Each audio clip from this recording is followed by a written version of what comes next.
शेतकरी बंधू भगिनींनो नमस्कार. फळबाग लागवड करण्याचा विचार करताय तर मग हवामान अनुकूल फळबाग लागवड म्हणजेच CRA तंत्राचा अवलंब अवश्य करा, कारण ते आपल्यासारख्या दुष्काळी भागात अत्यंत फायदेशीर तंत्र आहे. जाणून घेऊ त्याचे फायदे. या तंत्राने लागवड केलेली रोपे जगण्याचे प्रमाण जास्त आहे. वारंवार पडणाऱ्या दुष्काळातही बाग तग धरून राहते. रोपांची वाढ चांगली होते. पाने, फांद्या व बुंध्याचा घेर वाढतो. कमी खर्चात वृक्षांची जोमाने वाढ होते. उत्पादनात वाढ होते. आता जाणून घेऊ हवामान अनुकूल फळबाग लागवड म्हणजेच CRA पद्धतीने लागवड कशी करायची ते.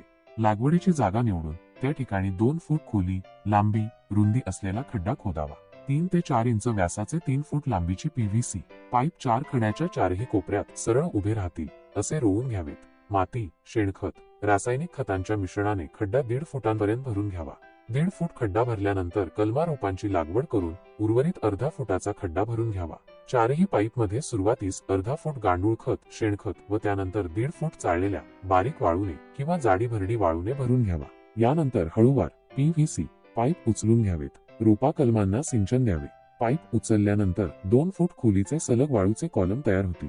त्यामुळे दिलेली खते आणि पाणी थेट मुळाशी जाते.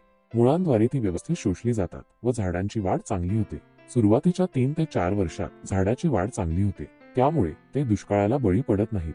शिवाय फळधारणा लवकर येऊन उत्पादन वाढते.